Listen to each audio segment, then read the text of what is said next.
Assalamualaikum warahmatullahi wabarakatuh.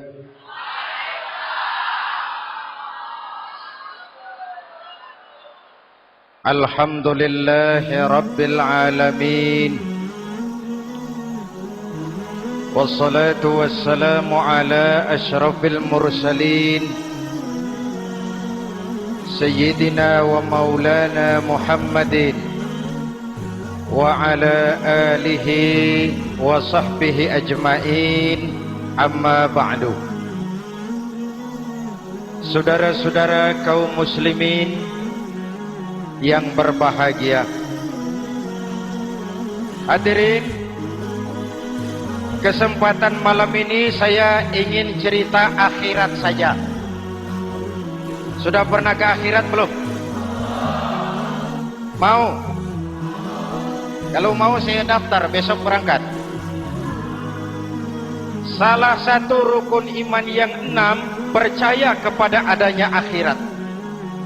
Satu saat alam ini akan hancur sehancur-hancurnya.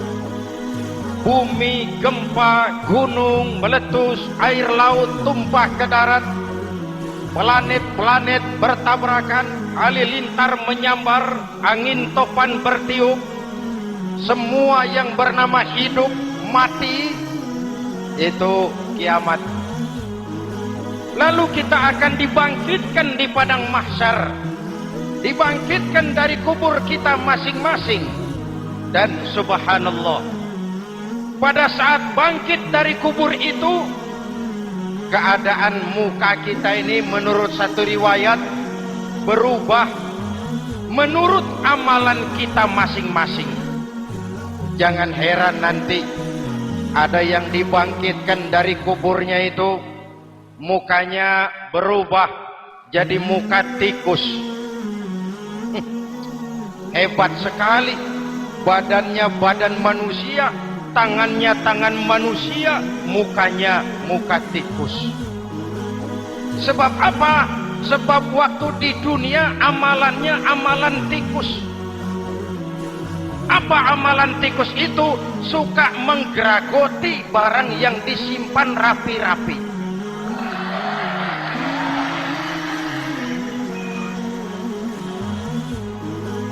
Itu nanti koruptor-koruptor yang menggeragoti uang rakyat itu nanti bangkit mukanya muka tikus. Na'udzu. Saudara lihat, oh ini yang geragoti uang rakyat mukanya muka tikus. Ada lagi yang bangkit dari kubur, mukanya itu berubah jadi muka harimau. Kenapa? Waktu di dunia amalannya amalan harimau. Apa harimau itu? Mau menang sendiri, keras kepala, kupeh. Di mana ada hutan, rajanya pasti harimau. Padahal hutan belum pernah bikin pemilihan umum. Betul? Tapi harimau tidak peduli ada pemilihan umum atau tidak, saya raja hutan. Setelah naik jadi raja di hutan, harimau bukan melindungi rakyatnya, malah makanin rakyatnya.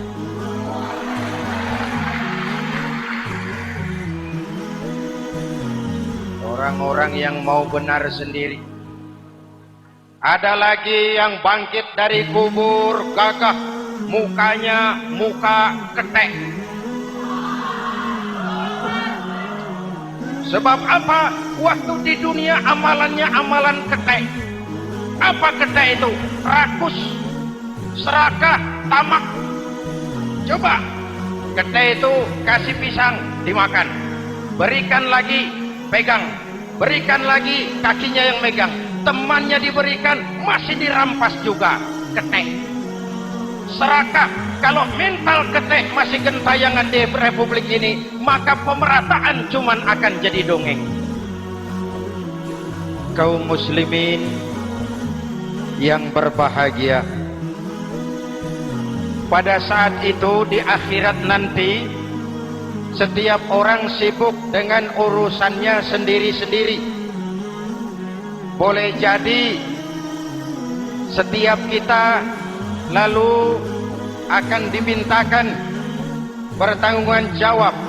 Boleh jadi orang tua tidak sempat lagi mengingat anaknya, saudara tidak lagi sempat memikirkan saudaranya. Tiap orang akan dimintakan pertanggungjawaban jawab. Dalam kondisi seperti itu, Rasulullah mengajarkan sab'atun yudhilluhumullahu yawma la dhilla illa zilluh. Ada 7 golongan manusia yang di akhirat nanti akan langsung mendapat perlindungan dari Allah Subhanahu wa taala. Orang lain sibuk, dia tenang.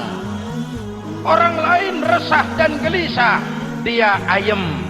Kenapa? Mendapat perlindungan dari Allah. Sebab ketika di dunia ia memberikan perlindungan kepada orang banyak.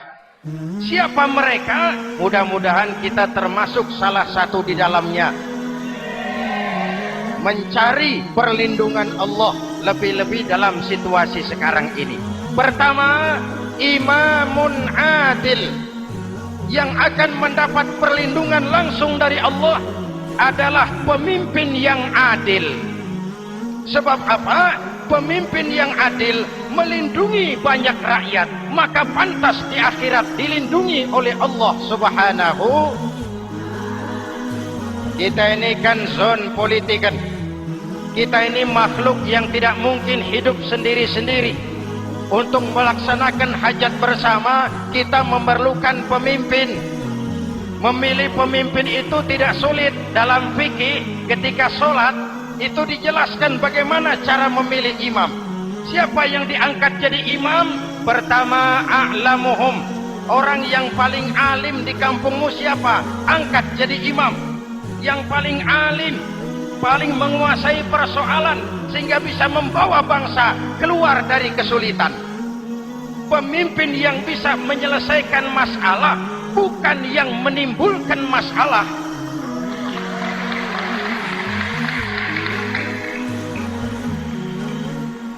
Apalagi kalau pemimpinnya jadi masalah, bagian dari masalah. Ini namanya pengurus jadi urusan. A'lamuhum. Pak, di kampung saya ada 2 orang, alimnya sama. Yang mana yang jadi imam? Afsahuhum, yang lebih fasih lidahnya, yang paling pandai menyuarakan aspirasi rakyatnya, punya sense of crisis. Yang satu alim tapi pelo, yang satu alim tidak pelo, yang tidak pelo jadi imam. Kenapa? Tidak sah orang fasih bermakmum kepada imam pelo. Pak, ini imam pelo, makmum pelo semua, sah. Namanya kampung pelo. Aduh Pak, ini 2 orang alimnya sama, fasihnya sama, yang mana yang jadi imam? Aktsaruhum sinnan, yang lebih tua umurnya, senioritas baru dihitung. Lahirnya bareng Pak. Yang mana yang jadi imam? Awaluhum hijratan, yang lebih dulu tinggal di situ, yang punya semangat nasionalisme yang tinggi, yang cinta kepada bangsa dan rakyatnya. Sudah ada imam, sudah, ayo azan. Apa azan itu? Proklamasi. Sholat mau dimulai. Sudah azan? Sudah.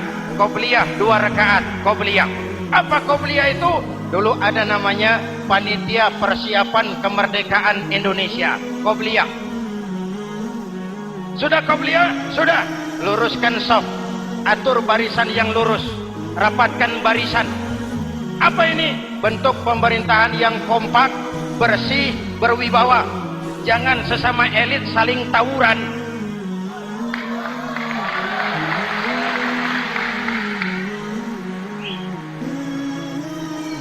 Luruskan shaf.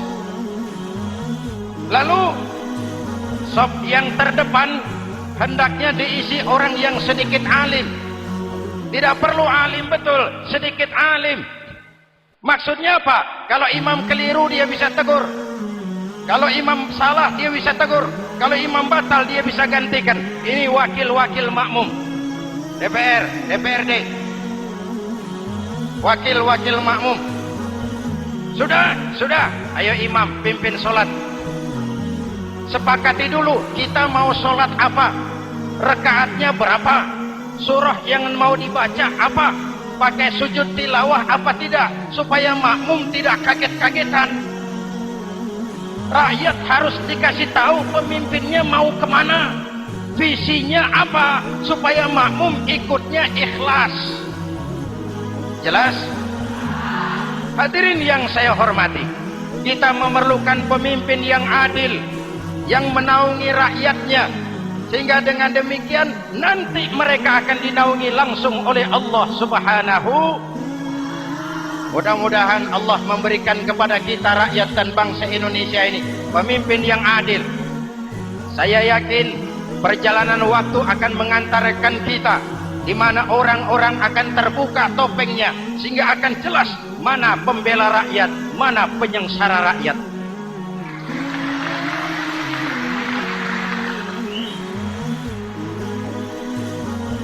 Lalu sebenarnya tiap kita ini kan pemimpin.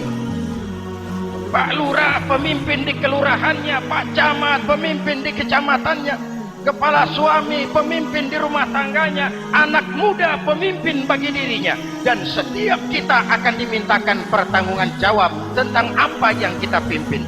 Marilah setiap kita berusaha menjadi pemimpin yang adil. Satu. Yang kedua, syab nasya'a fi ibadatillah, anak muda yang tekun beribadah kepada Allah. Amin. Remaja adalah masa depan kita semua. Akan bagaimana Republik Indonesia, bahkan akan bagaimana Islam di Republik Indonesia 20, 30, 40 tahun yang akan datang, anak-anak kita jawabannya. Jelas? Maka menghancurkan Islam tidak usah menyegel masjid, tidak usah menutup pesantren, tidak perlu melarang pengajian, cukup dengan meracuni remaja dan pemuda Islam, menjauhkan mereka dari agama dan ulama. Kalau mereka sudah jauh dari agama dan ulama, tinggal menunggu pergantian generasi.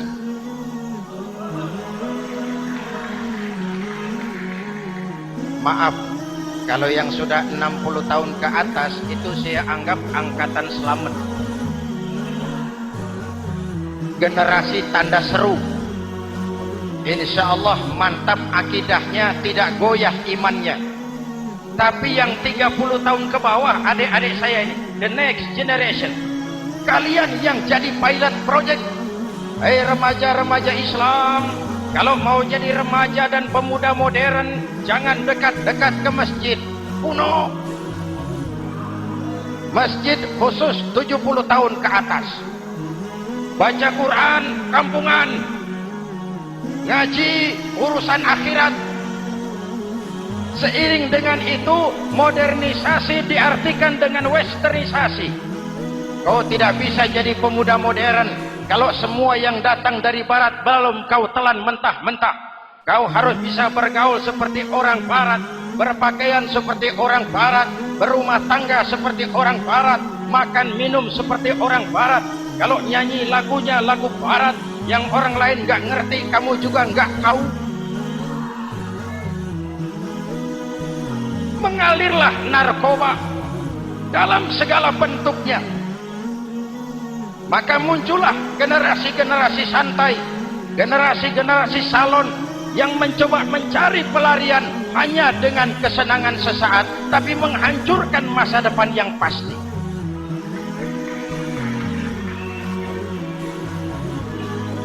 Maka mengalirlah free love, free sex, samen liben, hidup bersama di luar nikah alias kumpul. Ya sama saja, kumpul kebo, kumpul embek itu sama.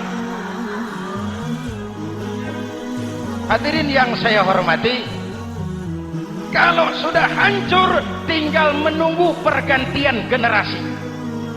Oleh karena itu adik-adik saya, para remaja, para pemuda, kalian harapan kami semua. Di pundak kalian Kami pertaruhkan hari depan bangsa dan negara ini. Hidup cuma putaran menunggu giliran. Ada saat datang, ada waktu pergi. Ada hari lahir, ada saat kembali. Ada hari dilantik, ada saat untuk menyerahkan jabatan. Hidup cuma sekadar menunggu giliran. Karena itu kepada kalian saya ingatkan satu ucapan orang bijak. Hai anak muda, berpikirlah kau di waktu pagi, bekerjalah di waktu siang, makanlah di waktu sore, dan tidurlah di waktu malam. Berpikir di waktu pagi, belajar mumpung masih muda. Bekerjalah di waktu siang, amalkan ilmu itu setelah dewasa. Makanlah di waktu sore, hari tua tinggal menikmati hasilnya. Tidurlah di waktu malam, matilah dengan tenang. Kalau pagi kau tidak berpikir, nanti siang kau tidak akan bisa bekerja. Kalau siang tidak kerja, nanti sore mau makan apa? Kalau sore tidak makan, alamat malam nggak bisa tidur.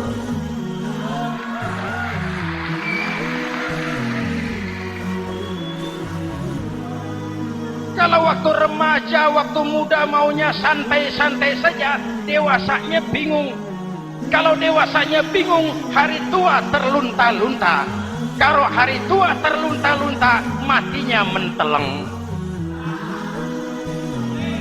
Maka lebih baik makan singkong betulan daripada makan roti mimpi. Ayo, makan singkong betulan, makan roti mimpi, lebih bagus mana? Lebih bagus makan roti betulan. Kalau perlu, lebih baik sekolah sambil dagang koran, sekolah sambil parkir mobil, sekolah sambil semir sepatu, daripada petatang peteteng tanpa prospek hari depan yang ada artinya.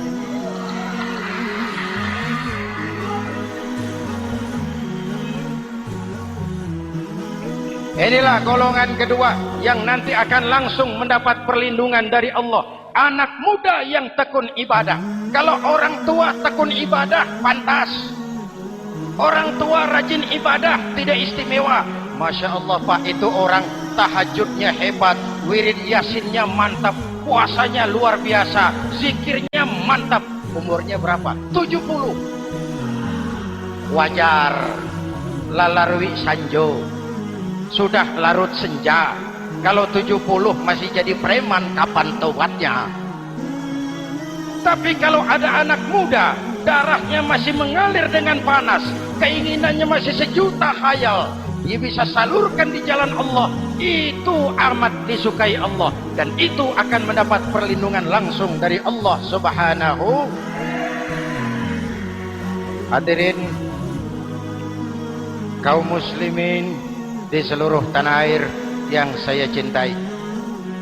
Sekarang kita sampai kepada golongan ketiga yang nanti dinaungi Allah. Itu siapa?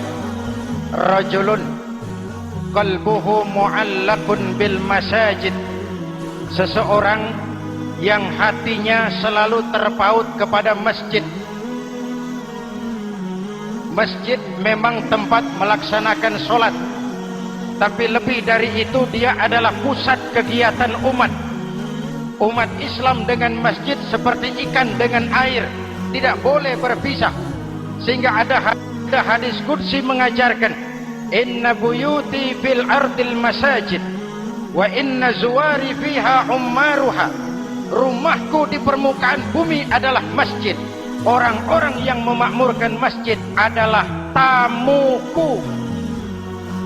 Dari masjidlah terpancar semangat silaturahmi, dan itu yang sangat kita perlukan sekarang. Di tengah-tengah kerentanan kita sebagai bangsa, masjid harus jadi lem perekat. Di sini siapapun yang datang mengucapkan assalamualaikum, betul? Menebarkan salam, menebarkan rasa damai, bersalaman. Kata Nabi, ma min muslimaini yaltaqiyani fayatasafahani illa ghafarallahu dzunubahuma. Apabila dua orang Islam bertemu lalu bersalam-salaman, Allah akan menghapuskan dosa yang terjadi di antara kedua orang itu. Bangsa kita sedang rentan perpecahan. Benih-benih disintegrasi bertebaran di mana-mana. Maka mari kita kembali ke masjid untuk menyusun semangat kebersamaan, meluruskan saf, merapatkan barisan, dan menerjemahkannya di luar masjid. Ini ada kaitannya dengan faktor yang keempat yang langsung dilindungi Allah. Siapa mereka? Rajulani tahabba fillahi ijtama'a alaihi wa tafarraqa alaihi. Dua orang yang bersaudara, bertemu karena Allah, berpisah karena Allah. Itu akan dilindungi langsung oleh Allah di hari akhirat nanti. Dua orang bersaudara, bertemu karena Allah, berpisah pun juga karena Allah. Tadi dalam perjalanan ke sini saya melalui sebuah desa. Masih ada sisa-sisa tawuran antar desa. Saya tidak sebutkan desanya, itu rahasia perusahaan. Saya cuma prihatin siapa lawan siapa. Siapa yang kita bakar rumahnya, siapa yang kita sambiti dengan batu, siapa yang kita rugikan, padahal urusannya kadang-kadang sepele. Di satu desa misalnya cuma urusan kaset jadi tawuran antar desa. Ini kan hal yang sangat sepele, padahal Nabi mengajarkan dengan keras, kalau dua orang Islam saling bertengkar, al-qatil wal maktul finnar, yang membunuh dan yang dibunuh dua-duanya neraka. Sahabat bertanya, ya Rasul, kalau yang membunuh masuk neraka pantas, kenapa yang dibunuh neraka juga? Rasulullah senyum lalu berkata, yang dibunuh pun sudah punya niat membunuh, cuma keduluan dibunuh. Andai kata tidak dibunuh, dia yang akan membunuh. Mari kita renungkan, kenapa sebagai bangsa kita seperti tercabut dari akar budaya kita. Kita jadi beringas, kita jadi brutal untuk hal yang sepele. Yang satu teriak Allahu Akbar, yang lain teriak Allahu Akbar. Siapa lawan siapa? Dulu Bung Tomo teriak Allahu Akbar, musuhnya londo. Sayyidina Hamzah, Khalid bin Walid teriak Allahu Akbar, yang dilawan kafir. Abu Jahal, Abu Lahab, Abu Sufyan. Sekarang si Ali lawan si Hasan, Hasan Allahu Akbar, Ali Allahu Akbar. Siapa lawan siapa?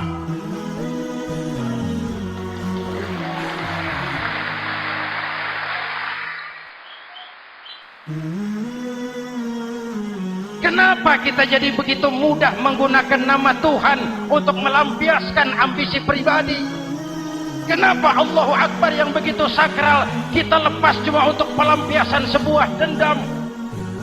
Dua orang yang bersaudara, bertemu karena Allah, berpisah karena Allah. Itu ukurannya. Kau di jalan Allah, kau saudaraku. Keluar dari jalan Allah, selesai persaudaraan sampai di sini.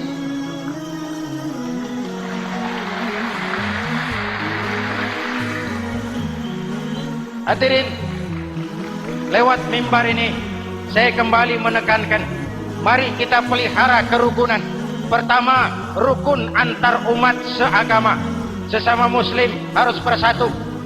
Yuk, kita rukun yuk. Kita kompak yuk. Kita bersatu yuk. Sesama muslim, kaos boleh berbeda, boleh. Jaket boleh tidak sama, silakan. Paham politik boleh berbeda, boleh. Kau lewat sana, saya lewat sini, nanti kita ketemu di sana. Betul? Mari lapang dada menerima perbedaan, tetapi mengarah kepada satu tujuan yang sama. Walaupun bineka, kita ini tunggal. Seperti dilatih di masjid ini. Dua orang yang bersaudara, bertemu karena Allah, berpisah karena Allah. Hati-hati, di masyarakat sekarang ini kan lebih banyak tukang kompor daripada tukang lem. Tahu tukang kompor? Hangati sana, panasi sini, bakar sana, sulut sini. Terbakar kita, dia lari tepuk tangan. Udah capek kita rakyat diobok-obok. Udah capek kita rakyat dialamatkan, dijadikan address. Semua kalau pidato demi rakyat, untuk rakyat, buat rakyat, padahal nggak pernah kenal sama rakyat. Kita cuma jadi alamat. Mari kita kokohkan akar kebersamaan. Kita sama-sama anak Ibu Pertiwi. Di negeri ini kita dilahirkan. Air negeri ini yang kita minum. Udara negeri ini yang kita hirup. Kalian remaja, kalian pemuda lebih bertanggung jawab karena kalian anak Ibu Pertiwi. Hadirin yang saya hormati, maka tetaplah jaga semangat kebersamaan. Ini yang keempat. Yang kelima, rajulun zakarallaha khalian fafadat ainahu. Seseorang yang mengingat Allah dalam kesunyian lalu berlinang air matanya. Tengah malam, dikala orang sedang tidur, dia bangun munajat. Gemersik tikar tersentuh tangan, laksana lambayan tangan malaikat maut datang hendak merenggut nyawa. Terbayang dosa yang pernah dia kerjakan, air mata berurai membasahi pipi tanpa terasa. Orang yang munajat semacam itu nanti langsung mendapat perlindungan dari Allah Subhanahu. Saya pernah baca hadis qudsi, merinding bulu kuduk saya. Mendengar hadis qudsi ini, terbayang Indonesia saya, Indonesiaku, Indonesiamu, Indonesia kita semua. Apa kata Allah dalam hadis qudsi? Inni la ahammu bi'azabi ibadi. Kadang-kadang aku muak melihat tingkah laku manusia. Aku kepengen turunkan azab. Kalau azab turun di bumi, kita sudah merasakan banjir di mana-mana.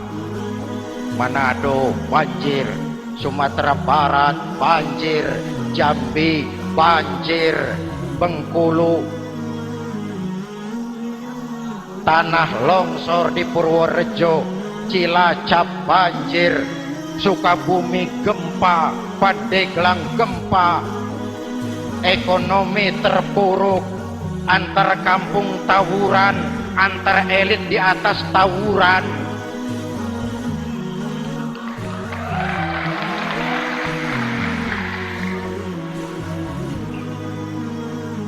Hutang numpuk. 40% APBN kita ini sekarang cuma untuk bayar hutang.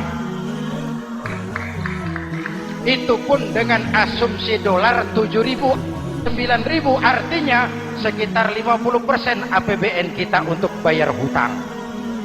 Untungnya sekarang ini yang agak menolong, harga minyak membaik di pasaran internasional. Hadirin yang saya hormati, ini lagi ngomong apa saya sih? Aku pengen turunkan azab, tetapi kata Allah, ketika aku melihat orang-orang tua yang sujud di keheningan malam, bayi-bayi tanpa dosa masih menyujud. Hadis qudsi mengajarkan, inna buyuti fil ardil masajid wa inna zuwari fiha ummaruha. Rumahku di permukaan bumi adalah masjid. Orang-orang yang memakmurkan masjid adalah tamuku. Dari masjidlah terpancar semangat silaturahmi. Dan itu yang sangat kita perlukan sekarang. Di tengah-tengah kerentanan kita sebagai bangsa, masjid harus jadi lem perekat.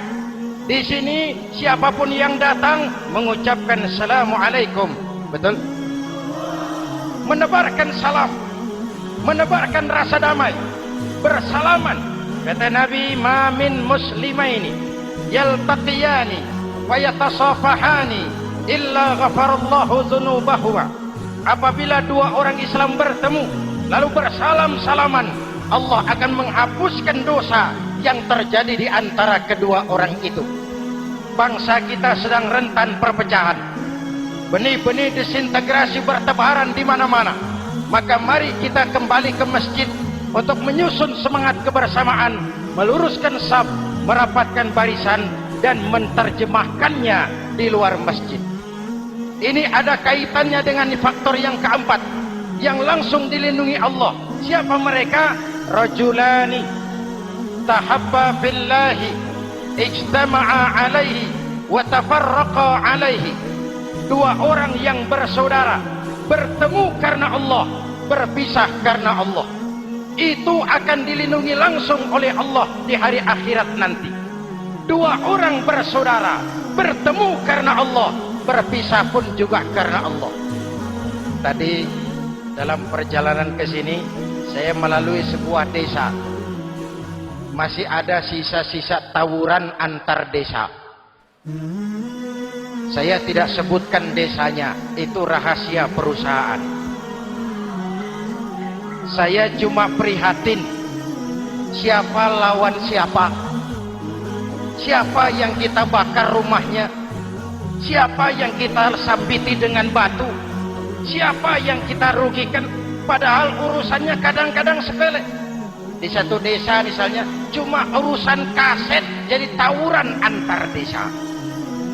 Ini kan hal yang sangat sepele, padahal Nabi mengajarkan dengan keras, kalau dua orang Islam saling bertengkar, al-qatil wal maktul finnar, yang membunuh dan yang dibunuh dua-duanya neraka. Sahabat bertanya, ya Rasul, kalau yang membunuh masuk neraka pantas, kenapa yang dibunuh neraka juga? Rasulullah senyum lalu berkata, yang dibunuh pun sudah punya niat membunuh, cuma keduluan dibunuh. Andai kata tidak dibunuh, dia yang akan membunuh. Mari kita renungkan, kenapa sebagai bangsa kita seperti tercabut dari akar budaya kita. Kita jadi beringas, kita jadi brutal untuk hal yang sepele. Yang satu teriak Allahu Akbar, yang lain teriak Allahu Akbar. Siapa lawan siapa? Dulu Bung Tomo teriak Allahu Akbar, musuhnya londo. Sayyidina Hamzah, Khalid bin Walid teriak Allahu Akbar, yang dilawan kafir. Abu Jahal, Abu Lahab, Abu Sufyan. Sekarang si Ali lawan si Hasan, Hasan Allahu Akbar, Ali Allahu Akbar. Siapa lawan siapa?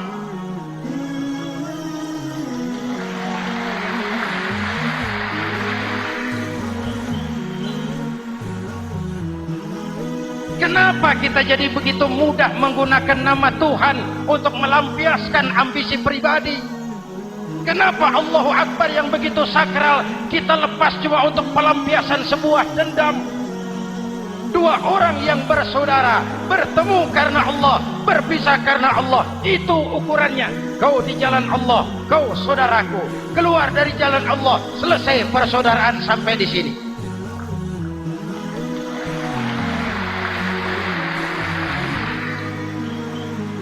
Hadirin, lewat mimbar ini saya kembali menekankan, mari kita pelihara kerukunan. Pertama, rukun antar umat seagama, sesama muslim harus bersatu. Yuk, kita rukun yuk. Kita kompak yuk. Kita bersatu yuk. Sesama muslim, kaos boleh berbeda, boleh. Jaket boleh tidak sama, silakan. Paham politik boleh berbeda, boleh. Kau lewat sana, saya lewat sini, nanti kita ketemu di sana. Betul? Mari lapang dada menerima perbedaan, tetapi mengarah kepada satu tujuan yang sama. Walaupun bineka, kita ini tunggal. Seperti dilatih di masjid ini. Dua orang yang bersaudara, bertemu karena Allah, berpisah karena Allah. Hati-hati. Di masyarakat sekarang ini kan lebih banyak tukang kompor daripada tukang lem. Tahu tukang kompor? Hangati sana, panasi sini, bakar sana, sulut sini. Terbakar kita, dia lari tepuk tangan. Udah capek kita rakyat diobok-obok. Udah capek kita rakyat dialamatkan, dijadikan address. Semua kalau pidato demi rakyat, untuk rakyat, buat rakyat, padahal nggak pernah kenal sama rakyat. Kita cuma jadi alamat. Mari kita kokohkan akar kebersamaan. Kita sama-sama anak Ibu Pertiwi. Di negeri ini kita dilahirkan. Air negeri ini yang kita minum. Udara negeri ini yang kita hirup. Kalian remaja, kalian pemuda lebih bertanggung jawab karena kalian anak Ibu Pertiwi. Hadirin yang saya hormati, maka tetaplah jaga semangat kebersamaan. Ini yang keempat. Yang kelima, rajulun zakarallaha khalian fafadat ainahu. Seseorang yang mengingat Allah dalam kesunyian lalu berlinang air matanya. Tengah malam, dikala orang sedang tidur, dia bangun munajat. Gemersik tikar tersentuh tangan, laksana lambaian tangan malaikat maut datang hendak merenggut nyawa. Terbayang dosa yang pernah dia kerjakan, air mata berurai membasahi pipi tanpa terasa. Orang yang munajat semacam itu nanti langsung mendapat perlindungan dari Allah Subhanahu. Saya pernah baca hadis qudsi, merinding bulu kuduk saya mendengar hadis qudsi ini. Terbayang Indonesia saya, Indonesiaku, Indonesiamu, Indonesia kita semua. Apa kata Allah dalam hadis qudsi?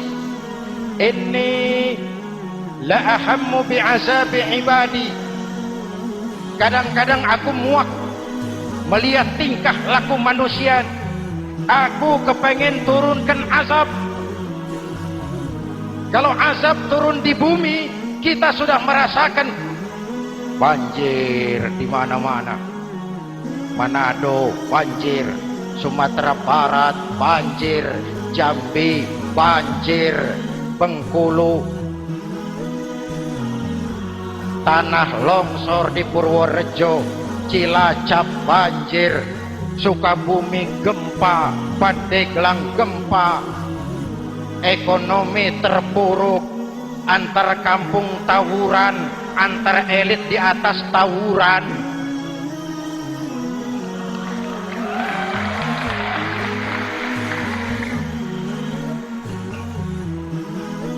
Hutang numpuk. 40% APBN kita ini sekarang cuma untuk bayar hutang. Itu pun dengan asumsi dolar 7.000, 9.000, artinya sekitar 50% APBN kita untuk bayar hutang. Untungnya sekarang ini yang agak menolong, harga minyak membaik di pasaran internasional. Hadirin yang saya hormati, ini lagi ngomong apa saya sih? Aku pengen turunkan azab, tetapi kata Allah, ketika aku melihat orang-orang tua yang sujud di keheningan malam, bayi-bayi tanpa dosa masih menyusu, binatang ternak melata mencari makan, murkaku surut, azab aku tarik kembali. Ayo renungkan hadis ini. Allah mau marah nggak jadi, azab ditarik, kesulitan diangkat, pertolongan datang, ada yang meredam murka Allah. Allah mau marah nggak jadi. Kenapa? Orang-orang tua yang tengah malam sujud sambil berlinang air mata, itu yang meredam murka Allah. Yang ikhlas menangis kepada Allah, bukan menangis berdasarkan pesanan.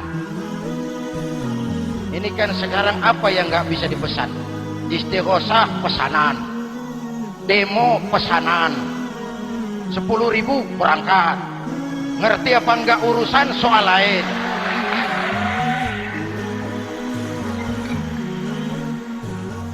Jadi bukan demonstran, pekerja demo. Orang tua yang ikhlas nangis kepada Allah di keheningan malam. Kita hutang jasa kepada orang-orang tua yang ikhlas seperti itu. Itu yang menjaga keselamatan bangsa. Allah mau murka nggak jadi sepanjang masih banyak orang-orang tua yang sujud di tengah malam. Amin.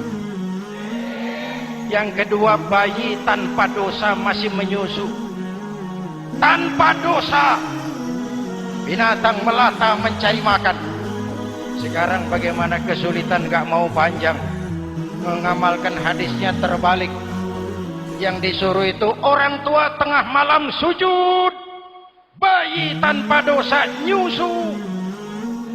Sekarang ini orang tua tengah malam nyusu. Bayi tanpa dosa dibuang ke tempat sampah. Akibat pergaulan bebas, bayi tanpa dosa dibuang ke tempat sampah. Orang tua tengah malam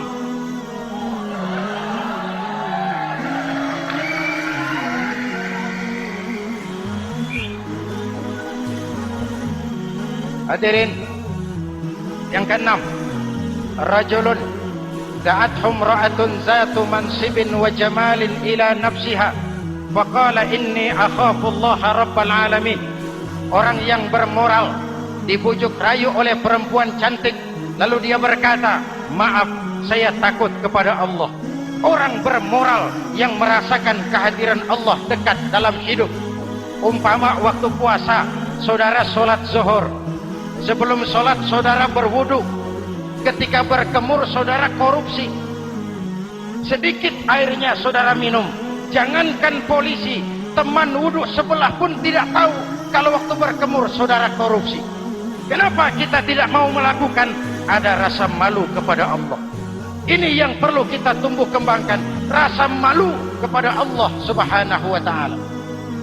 Yang ketujuh, rajulun tasaddaqa bi sadaqatin fa akhfaha.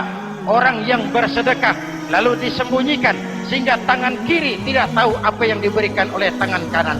Orang yang punya kepedulian tinggi tetapi ikhlas menolong yatim, membantu sesama dalam rangka menegakkan masyarakat yang adil dan makmur. Mari kita mohon kepada Allah, semoga kita semua senantiasa dalam perlindungannya di dunia ini dan lebih-lebih di akhirat nanti. Al-Fatihah. Siratal ladzina an'amta 'alaihim ghairil maghdubi 'alaihim waladdallin. Amin. Bismillahirrahmanirrahim. Alhamdulillahirabbil alamin. Allahumma shalli ala Muhammad wa ala alihi wa sahbihi ajma'in. Rabbana taqabbal minna salatana wa siyamana wa qiyamana wa takhashu'ana wa ta'abbudana wa tammim taksirana ya arhamar rahimin. Allahumma ja'alna minas su'ada'il maqbulin wa la taj'alna minal ashqiya'il mardudin. Rabbana zalamna anfusana wa illam taghfir lana wa tarhamna lanakunanna minal khasirin. Afdalu ma qultuhu ana wan nabiyyuna min qabli la ilaha illallah.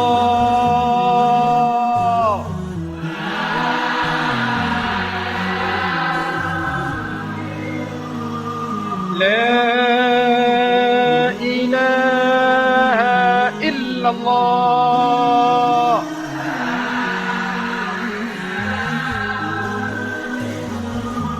Muhammadur Rasulullah.